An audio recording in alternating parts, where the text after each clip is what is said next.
تا حالا فکر کردی ممکنه کسی سالها کنار تو زندگی کنه بدون اینکه واقعاً بدونی اون کیه؟ کسی که اسمش، شغلش، حتی چهرهش ممکنه واقعی نباشه. این داستان مردیه که تونست برای سالها با 14 هویت مختلف زندگی کنه بدون اینکه کسی متوجه بشه.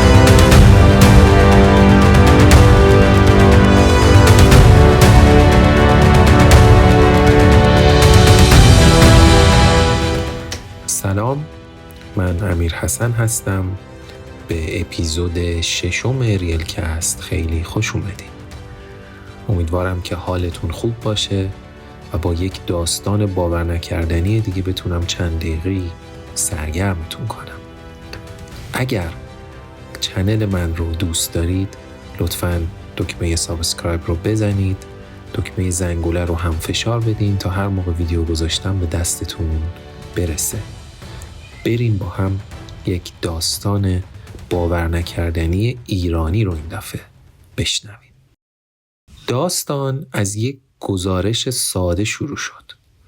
مردی به نام امیر نادری میره به اداره ثبت احوال برای گرفتن کارت ملی. ولی سیستم یه چیز عجیب نشون میده. یه نفر با همین مشخصات، همین تاریخ تولد قبلاً کارت ملی گرفته بوده. نه یک بار، نه 2 بار، بلکه 14 بار. هر بار با یه اسم جدید، یه شناسنامه جدید، ولی یه چیز همیشه مشترک بوده: تصویر چهره. رضا عبداللهی یا هر اسمی که خودش برای خودش ساخته بود سالها با اسامی جعلی شرکت ثبت میکرد، وام میگرفت، حتی ازدواج کرده بود و هیچ کس متوجه نمیشد که این مرد کیه و آیا همه اینها یکی هن یا نه.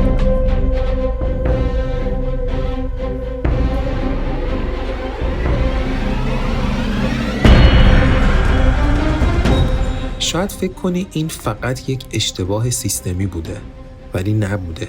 عبداللهی از حفره‌های اداری به نفع خودش استفاده کرده بود. مدارک جعلی درست میکرد، پرونده حقوقی ثبت میکرد، حتی چند بار در دادگاه حاضر شده بود، ولی با اسمای مختلف.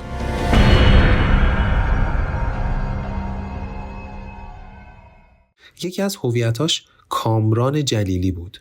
با این اسم با یه خانم ازدواج کرده بود و بچه دار هم شده بود. زنش فکر میکرد شوهرش یه کارمند معمولیه. بنده خدا نمیدونست که چه خبر پشت اون چهره. ولی یه روزی که پلیس در خونشون رو زد فهمید کسی که سالها باهاش زندگی کرده اصلاً وجود خارجی نداشته.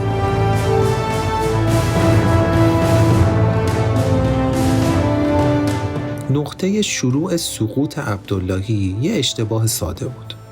یکی از هویت‌های جعلی به طور تصادفی با شخص واقعی تطابق پیدا کرد. اون فرد اصلی از طریق وکیلش شکایت کرده بود، پرونده رفته بود دادگاه و قاضی خواسته بود که چهره هر 2 نفر با هم مقایسه بشن. با بررسی اثر انگشت معلوم شد همه اون 14 نفر یه نفر بودن و فردی به نام رضا عبداللهی. وقتی عبداللهی بازداشت شد، افسر پرونده فکر میکرد با یه مجرم ساده طرفه، ولی توی بازجویی ورق برگشت. افسر به فارسی سوال پرسید، ولی عبداللهی با لبخند به فرانسوی جواب میداد. جلسه بعدی به انگلیسی میپرسید، بار بعد به عربی و هر دفعه بازجوها رو حسابی گیج میکرد. اون فقط زبون عوض نمی‌کرد، حتی شخصیتش هم موقع بازجویی عوض می‌شد. یه بار با وقار و روشنفکر، یه بار با لحن تهدیدآمیز و یه بار با لحنی کودکانه و بیگناه. هیچ کس نمی‌دونست زبون مادریش چیه یا اصلا خود واقعیش کدومه.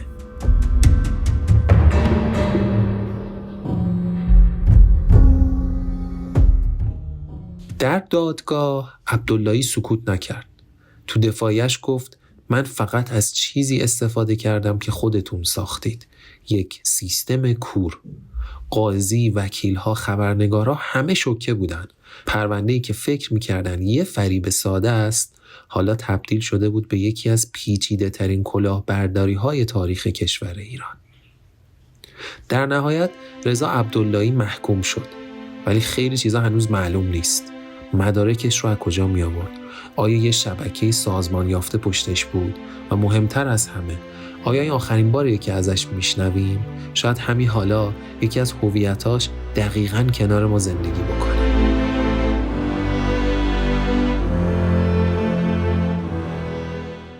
اما یه سوال هنوز بی جواب مونده. رضا عبداللهی واقعاً کی بود؟ یه نابغه متقلب، یه بیمار روانی، یا محصول سیستمی که خودش رو گول میزنه؟ شاید هنوز هم یه جایی با یه اسم جدید زندگی میکنه.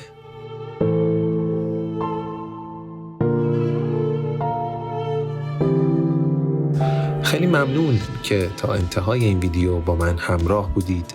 اگر این ویدیو رو دوست داشتید لطفاً لایک کنید. اگه فکر میکنی این ویدیو به درد یکی میخوره که یکم باهاش سرگرم بشه، لطفاً ویدیو رو براش ارسال بکن. و اگه دوست داری تو جریان جدیدترین داستانای باور نکردنی من قرار بگیری، اون دکمه زنگوله رو فشار بده تا هر موقع ویدیو گذاشتم به دستتون برسه. پس تا ریل کست بعدی مراقب احوالتون باشید.